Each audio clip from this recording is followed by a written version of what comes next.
Hey, this is Adam with the Adam Wines Guitar Academy. Today we're going to be talking about the jazz standard Autumn Leaves, and we're going to do a bunch of videos and a bunch of cool exercises on this tune, but we're going to start with the harmony or the chords, what is referred to as jazz comping, and we are specifically going to do this in the big band style, accenting beats 2 and 4 using drop 3 voicings.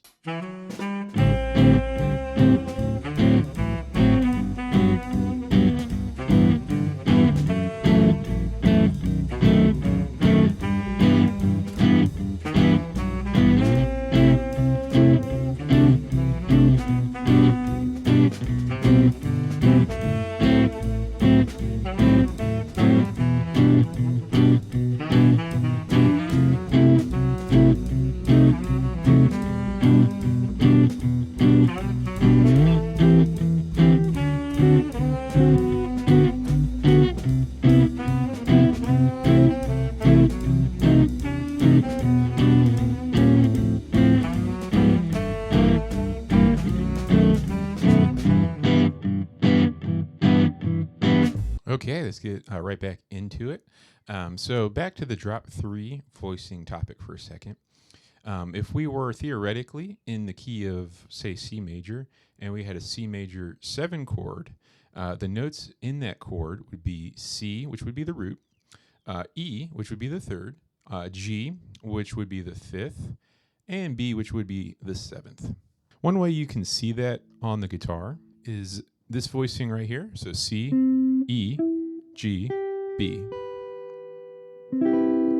Like that. And so this is very neatly and properly stacked. You got the C, the E, the G, and the B, the root, the 3rd, the 5th, and the 7th. Root simply means the, so for example, it's a C chord, so C is the root. E being the 3rd, E is a 3rd away from C if you count on your hand, C, D, E. The G is a 5th, C, D, E, F, G. And B is the 7th, C, D, E, F, G, A, B. So that's the 7th there. Now there's no sharps or flats because C major has no sharps or flats in the key. So this is a real beautiful example here. So that is just, it normal. So to make it a drop 3, you take the 3rd and you drop it down an octave. So for example, this E here, and you would bring it down to say there, for example. We're not going to play it like that on the guitar, but that is exactly what's happening. So typically a C major 7 drop 3 voicing looks like this. We're going to do them this way. There's a couple ways to do them, but we're going to do it on this string set, the low E string, the D, the G, and the B string. We're going to not have the A string make any sound. So the first finger, or whichever finger you can, depending on the voicing that you're doing, you want it to block the A string. So when you pick it, you get that sound. And so what's happening is my index finger isn't putting any real pressure on the A string, but it's grazing the A string and it's blocking it from coming out. And I'm also making the high E string blocked as well. And that's also happening from my first finger, the way it's angled. It's not putting pressure, but there's enough of my finger on the string with just very, very light pressure, but no pressing down. And that's what's muting the string. So that way we only have the E, the D, the G, and the B string making the sound that we want. So when you go to pick, you don't have to think too hard. So now in this case, we have the root down here, C, then we have the 7th B right here, and then we have E right here, and we have G right there. The reason it is technically drop 3, if I were to rearrange the chord in order, and this would be very difficult to do, but let's say we had the B down here on the 14th fret, and then the C here, and then the E and the G. This would be almost, well, not impossible, but very challenging to play this as a chord.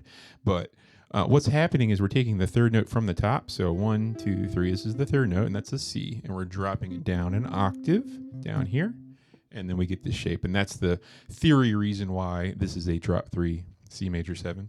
Don't let this confuse you too much. It is confusing, but again, just know that we're using these kinds of shapes on this string set and you'll be good to go. Now, with all of that out of the way, we can finally get into the actual exercise for Autumn Leaves. So the first 4 chords in the song are A minor 7, going to D dominant 7, going to G major 7, going to C major 7. And though the song is in E minor, and a lot of people play it in G minor, but we're going to be doing it in E minor. Even though it's in E minor, the first 4 measures are really screaming the key of G major. Now, G major and E minor are the same key.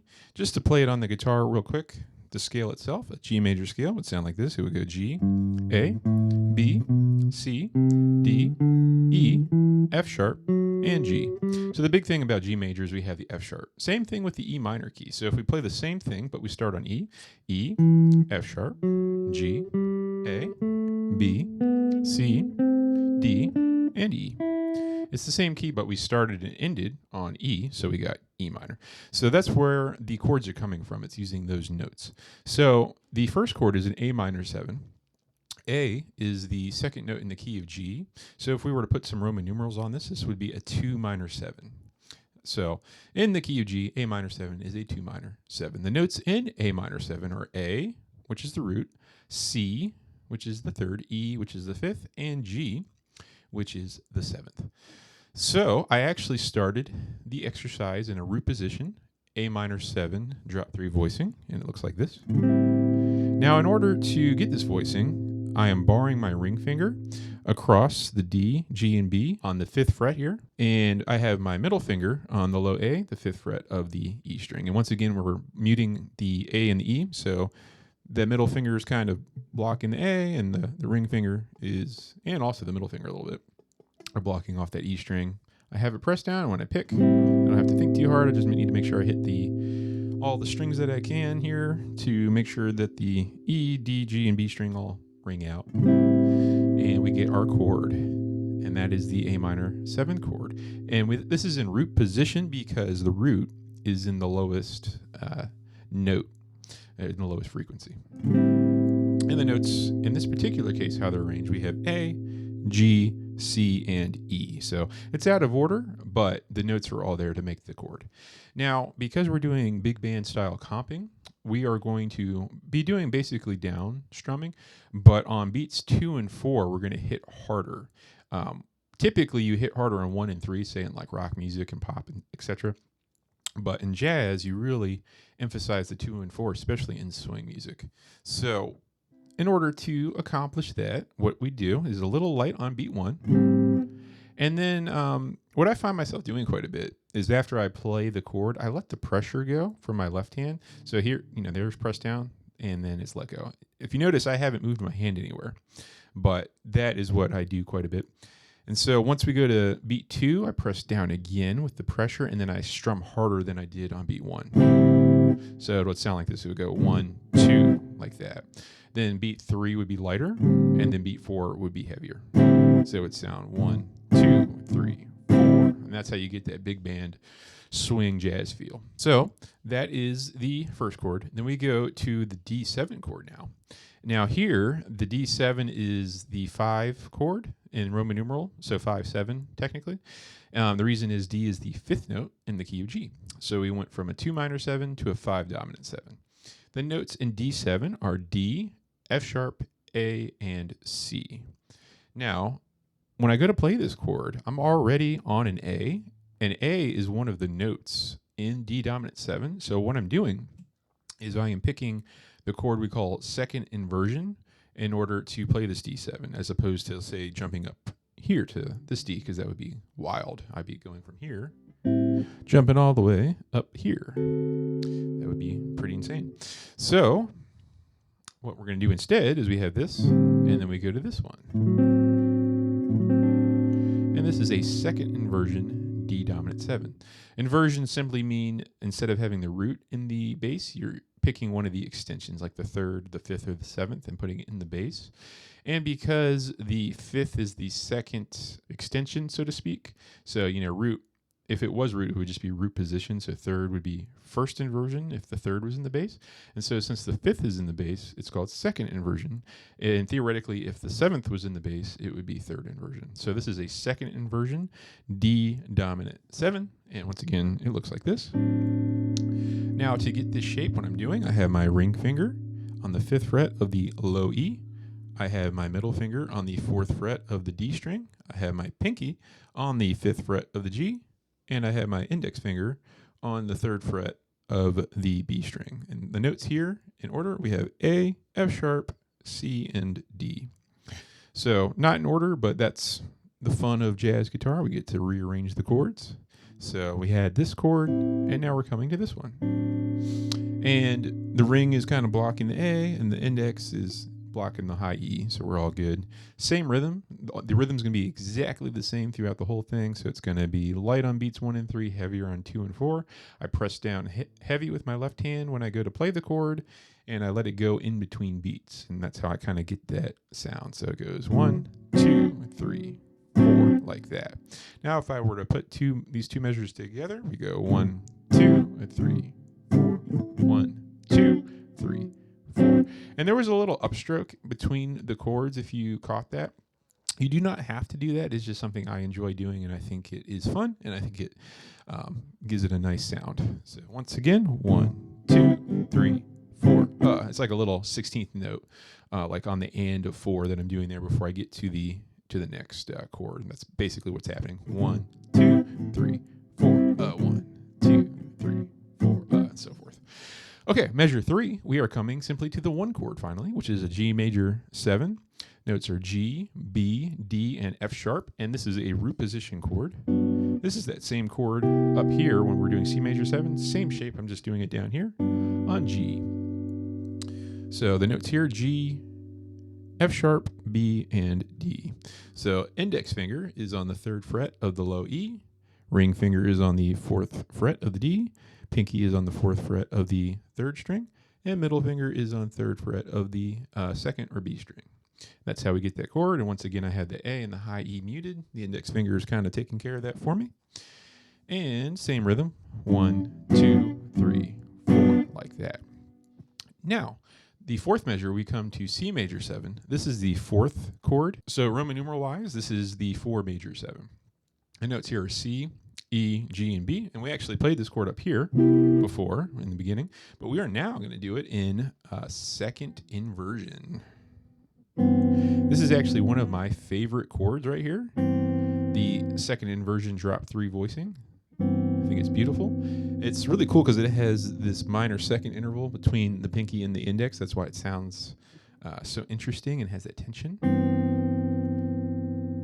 So anyway, I just love this chord. It's beautiful. So the way we are getting this, we have the 3rd finger, 3rd fret, low E. Middle finger is on 2nd fret of the D string.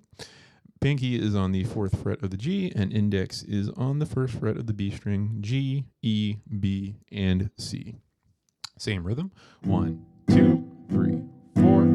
And another thing you can also do, and I just noticed, is on the beats 1 and 3, you can kind of hit a little bit less of the strings if you want, and then on 2 and 4, hit all the strings, and it kind of accents it even harder. So in other words,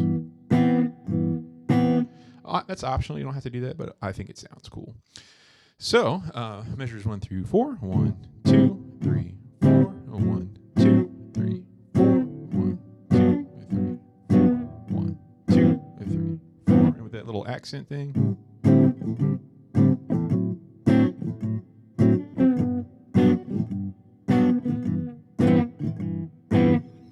And so forth. Now, if this is hard for you, this is probably because you haven't played these chords before. They are very strange if you're used to just your open position chords like G, D, C. So these are very different from those. So they do take practice, but this is a really good place to start when you're playing jazz. Big band style comping is like the first thing you should do when you're learning jazz comping, in my humble opinion. So that being said, take your time with each chord. If you just need to practice one chord for a week, that's totally cool. Normal, that's fine. They're very weird, and it's going to make your fingers do things you're not necessarily used to. But once you have them, they sound awesome, and you're going to become a much better guitar player in the long run by doing this. So once again, practice each chord as long as you need to. Some tricks, like say you're working on the first A minor 7 chord, go like that, kind of let your hand go, bring it back, do it again. Just get used to making the shape over and over. Another thing is just press down really hard, let the pressure go. Press down really hard, let the pressure go. What that does is that reinforces the muscle memory as well. So those are some tricks you can do when you're practicing these. And then practice the transition. So if, say, you're struggling with measures 1 and 2, just practice A minor 7 to the D7 chord over and over. So the root position to the second inversion D7, just sit and do that over and over.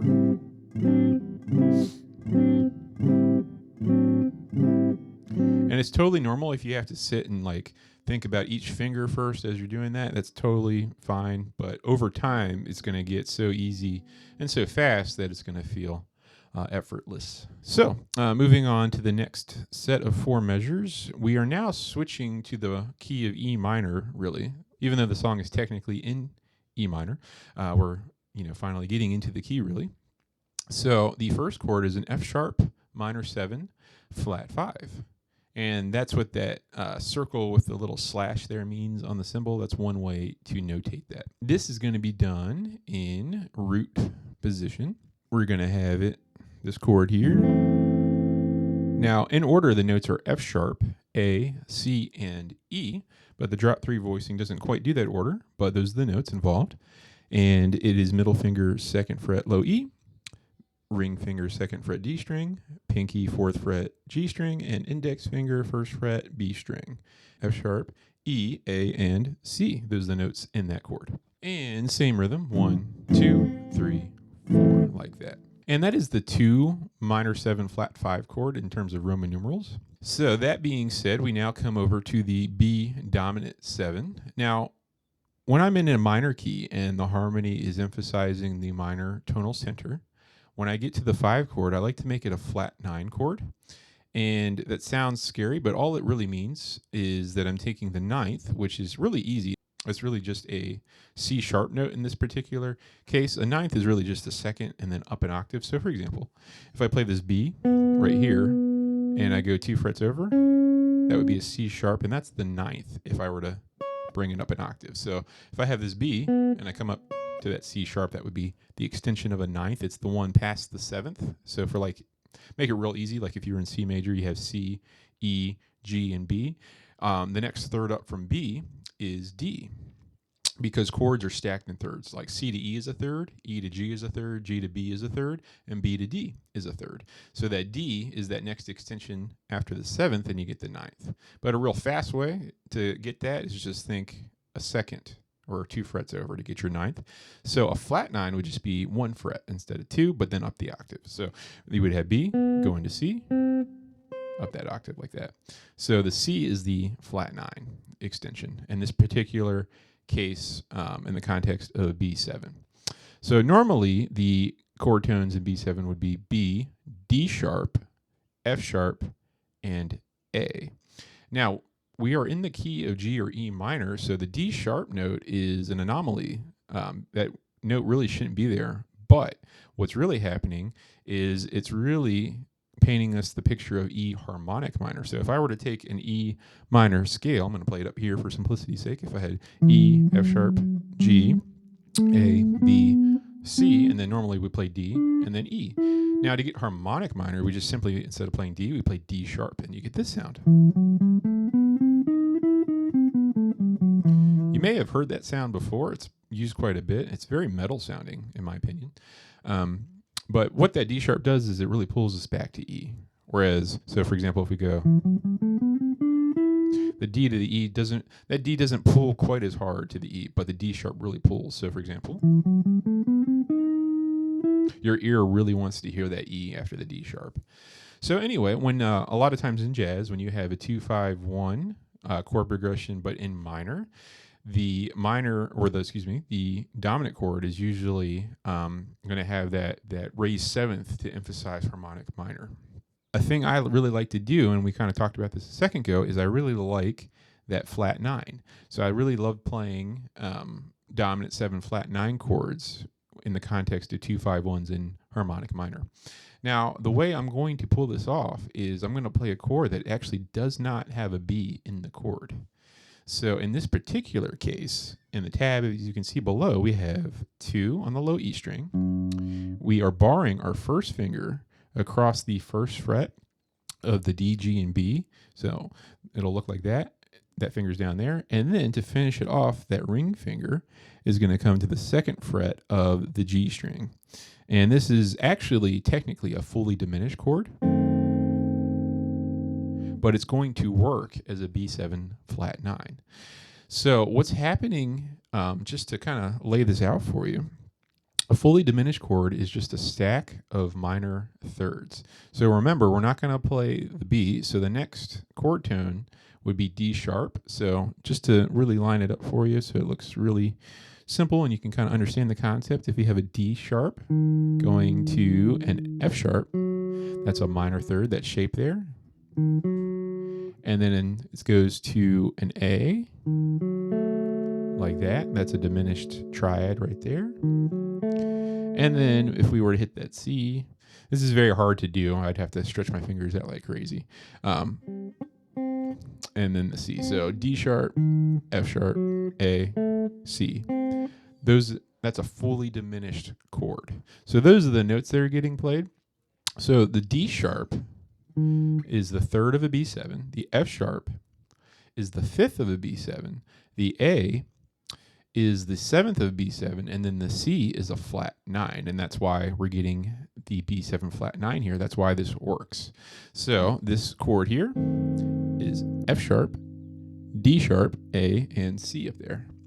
And those notes give you a fully diminished seventh chord, but it's working as a flat 9 chord for the B7. So this relies on a bass player. So if the bass player hits that B note, and then we hit this chord, it's going to sound like a B7 flat 9. So anyway, I do this all the time when I'm playing jazz. If I have a 5 chord in harmonic minor, I gravitate towards that flat 9 chord using a fully diminished chord to get the sound. So once again, we have that F sharp minor 7 flat 5 going to the B7 flat 9. And then we're going to finish off here with an E minor 7. And I'm going to play this in first inversion. That's because the G, which is the third, is in the base of the chord. So we have G, E, B, and D. So middle finger is on fret 3 of the low E. Index finger is second fret of the D string. Pinky is the fourth fret of the G. And the ring finger is the third fret of the B string. And there's 2 measures of E minor 7. So this line will go 2, 3, 4, 1, 2, 3, 4, 1, 2, 3, 4, 1, 2, 3, 4. Awesome. Now, the whole entire song is basically just a 2-5-1 in G major going to a 2-5-1 in E harmonic minor, basically, or E minor, however you want to think of that. And it just repeats this over and over. That's basically what happens. So in the next set of 4, we have 2-5-1-4 in G major once again. But this time I decided to use different inversions so that we could get more practice and get more voicings in this exercise. So if you recall, we came from here, and instead of going to A minor 7, say like right here, using the G and the bass, which we totally could do, and that would be actually really great to do that, but because we're going to run out of guitar soon, I'm actually going to take this shape and I'm going to move up here. This isn't the greatest voice leading in the world, but I'm doing this so we can get more chords practiced in this. And as you get better, you can choose what chords you would like to play and which inversions you would like to play. But for this exercise, I think you will find this useful to get some more practice with different inversions. So this is a first inversion, A minor 7 chord. We have a C right here, an A, an E, and a G. Middle finger is on the 8th fret of the low E. Index is on the 7th fret of the D. The pinky is on the 9th fret of the G, and the ring is on the 8th fret of the B string.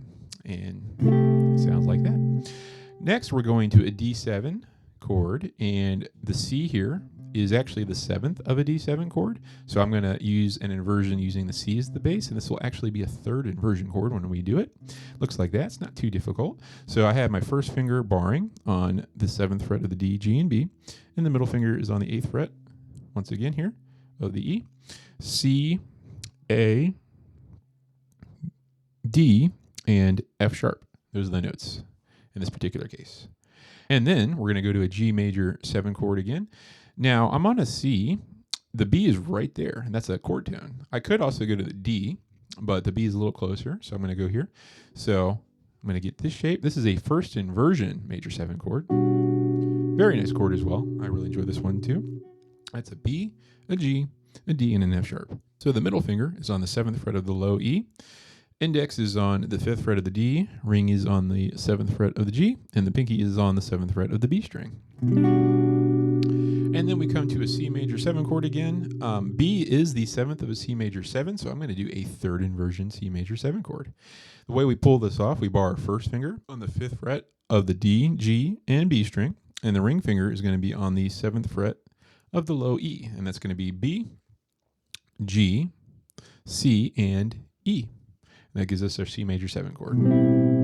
So this line here, 1, 2, 3, 4, 1, 2, 3, 4, 1, 2, 3, 4, 1, 2, 3, 4. Okay, now onward we go, back to a 2-5-1 in E harmonic minor. So from here, we are going to go to this A. So we are on this B here. We're going to come to this A, the third of an F sharp minor 7 flat 5 chord, and we're going to get a first inversion chord. That is A, F sharp, C, and E. Middle finger is on the 5th fret of the low E. Index is on the 4th fret of the D. Ring finger is on the 5th fret of the G, and pinky is on 5th fret of the B string. Next, we have a B7 chord again. I'm going to do the same thing. I'm going to play a flat 9, so I'm going to do a fully diminished chord. A is a chord tone in B7, so you can simply make that same shape from before. That's what's really interesting about a fully diminished chord. All the inversions look exactly the same. It's kind of wild. So this is the same shape that we did down here, just up here. Very fascinating. So that's an A, an F sharp, a C, and a D sharp up there. Same shape from before, middle finger, 5th fret, barring the first finger on the 4th fret on the D, G, and B. And the ring finger is also on the G string of the 5th fret there. Now, I'm sure you know this, but even though that finger is there, this finger is canceling out that note. So it's not sounding out the B note, say, on like the G string, it's sounding out the C. I'm sure you know that, but just a fun fact. And so just to show you for fun, so F sharp, fully diminished, functions as a B7 flat 9. So does the A, fully diminished. So does the C, and so does the D sharp. All of those will work as a B7 flat 9 subchord, as long as the bass player is playing the B. So anyway, we're grabbing that B7 flat 9 here on the A, the 5th of the B7. And then normally I would go here, but for the sake of this exercise, because of where I want to go, I'm actually going to come up here to the B for the E minor 7. This is a second inversion E minor 7 chord. I am getting this by barring my first finger on the 5th fret of the D, G, and B string. The pinky is on the 7th fret of the G string, and the ring finger is down here on the B of the low E. And that gives me a E minor 7. Something you have to be mindful of, is very easy to accidentally get this A up here when you're playing a chord like this, so you just have to be a little more mindful there, because I actually did that on accident a second ago. But anyway, that's that, and then there's another E minor 7 chord after that. So this line will sound like this: 1, 2, 3, 4, 1, 2, 3, 4, 1, 2, 3, 4, 1, 2, 3, 4. All right, now we are on to basically the bridge of the song, and it reverses the order. It's the same chords essentially, but instead of going back to G major, it's going to do the E minor harmony again. So it's going to do the 2-5-1 in E harmonic minor once again. So now we were here. I'm going to come over to the C here for the F sharp minor 7 flat 5 chord, and I'm going to get a second inversion F sharp minor 7 flat 5. And I get this by doing my first finger on the 7th fret of the D, G, and B. The ring finger is on the 9th fret of the G string, and the middle finger is on the 8th fret here on the low E. So I have a C, an A, an E, and an F sharp happening there. Okay, now we're on to the B7. Now I'm on a C, and that's actually the flat 9, so this will work as the B7 flat 9. All I had to do was take my ring finger down to the E flat or the 8th fret, or the D sharp. And now we have our B7 flat 9. It's pretty neat. And then we come back to the E minor 7. I'm going to do this one again, that second inversion. So this measure will sound like this. 1, 2, 3, 4. 1, 2, 3, 4. 1, 2, 3, 4. 1, 2, 3, 4. All right, onward we go. Back to the tonal center of G major for a bit. So now we're going to do an A minor 7 chord. Now, really, we should do this chord, or even this one, but I'm jumping all the way up here because I wanted to get some more exercise with some different inversions. So technically this is kind of bad voice leading, but we're going to do it for an exercise. And the rest of the voice leading should be pretty decent. So this is also a second inversion minor 7 chord. Looks the same as the other second inversion minor 7 chords, but we are now we have an E up here, so this is going to make it the A minor 7. So that's an E, a C, a G, and an A. And, once again, index finger's barring on the 10th fret here on D, G, and B. Pinky is on the 12th fret of the G, and the ring finger is on the 12th fret of the low E string. And that's how we're going to play A minor 7 in this case. And once again, I accidentally hit that note, so be careful. All right, so that's going to be our A minor 7. Now for the D7, we're going to actually just do root position. So the D is right here. We're going to do a root position dominant 7 chord. We have a D, a C, an F sharp, and an A. Index on the 10th fret of the low E. Middle on the 10th fret of the D. Pinky on the 11th fret of the G string. And the ring finger on the 10th fret of the B string. Then we're coming to a G major 7th chord. The D is the 5th of a G major 7 chord. So we get this shape again, which I love. One of my favorite major 7 chords. It's the second inversion. We have D, we have B, we have F sharp, and we have G. 10th fret with the ring finger on the low E. 9th fret on the D string with the middle. 11th fret on the G with the pinky, and 8th fret on the B string with the index. So after the G major 7, we come to the C major 7, and we're going to do root position. So we're here, and then we're coming here. So this is just that C major 7. This is actually the first chord from the beginning of the lesson that I showed you. So 8th fret low E, 9th fret D, 9th fret G, and 8th fret B string, index, ring, pinky, middle, C, B, E, G. Okay, so this line will sound like this. 2, 3, 4, 1, 2, 3, 4, 1, 2, 3, 4, 1, 2, 3, 4. Okay, now we're back into E harmonic minor land. We're doing the F sharp minor 7 flat 5 again. So the C is a note that's in F sharp minor 7 flat 5. It's the 5th, so we get a second inversion, F sharp minor 7 flat 5 chord. I am grabbing that with the index finger barring on D, G, and B on the 7th fret. The pinky is on the 9th fret of the G, and the middle is on the 8th fret of the low E. I have a C down here, an A, an E, and an F sharp. Then we come to another B7 flat 9, and I'm going to grab it with this flat 9 chord again, like that. So that's the same as before. We've actually did this one before. And now, one of my favorite parts of the song, the next two measures, are a chromatic descending chord progression back to basically C7 land. Before, we're used to it being C major 7, but it's going to go to a C7 for a second. So the last 8 measures of the song are the most interesting, in my opinion. They're a little bit different. So once we get to this measure here on the E minor 7, we're going to grab a second inversion E minor 7, which we've done before. And it's only done twice. Now we're going to an E flat 7 chord, which is not in the key center whatsoever. It's a passing chromatic chord. It's really cool. And so this is a second inversion dominant 7. We've done one of these before, but we're doing it as an E flat 7. So that's a B flat, a G, a D flat, and an E flat. And the frets here, we have fret 6 on the low E, we have fret 5 on the D, fret 6 on the G string, and fret 4 on the B, ring, middle, pinky, index.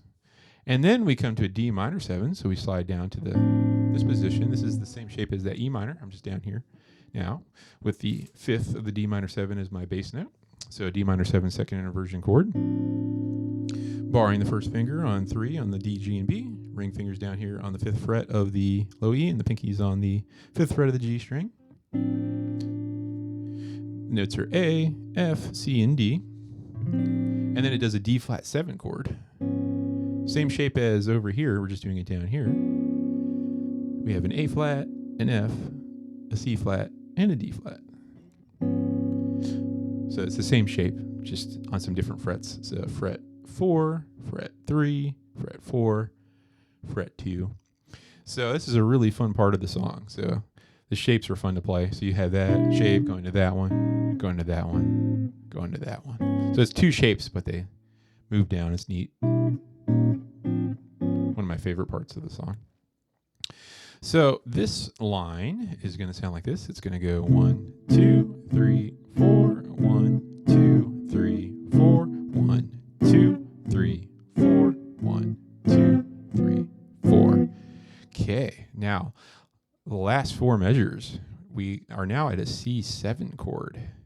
So that's not really in any of the key centers. So it's really still kind of in that descending motion back to E minor, and you'll see in a second. So anyway, we have the C7 chord. We're just going to do it down here like that. Same shape as the D flat 7, but 1 fret down. So we were here, and so we're just coming down here. So frets are 3, 2, 3, 1. G, E, B flat, and C. B flat is the flat 7, which makes it a dominant 7th chord. A C major 7 would have had a B natural. So if you remember this chord, one of my favorite ones, we just take that pinky, the B, down to B flat. And now it's the dominant 7. And that's going to be played for a full measure. And then we come to B7 again. So the C is almost functioning as a passing chord to the 5 chord of E minor, which is B7. And we're going to do this chord again, the diminished chord. We've done this one before. And then we're going to finish off with E minor first inversion here for 2 measures. So these last 4 measures will go 1, 2, 3, 4, 1, 2, 3, 4, 1, 2, 3, 4, 1, 2, 3, 4. So once you get to the E minor 7 with all the passing chords, you got this sound coming to this sound, passing through to here, passing through to here, to get to here, which is still passing through to get to really there, to land back in E minor. So anyway, I hope you found this helpful. This is comping for jazz for beginners if you haven't comped before in jazz. There isn't really a smooth way to go from not playing jazz to all of a sudden playing jazz. If you're used to your normal pop chords, there's not really like a light way to get here. You just kind of have to jump into the pool. But if you jump in and you start going for it and take your time, it's very rewarding. The jazz chords have so much more color than the pop chords. So when I first started learning jazz chords, I was so fascinated by how different they sounded that it made it easy to practice. So I hope the same happens for you. Once again, my name is Adam, and I'm available for private lessons. If you're interested, my details are in the description, so feel free to message me directly via email. Thank you, and I will see you in the next video.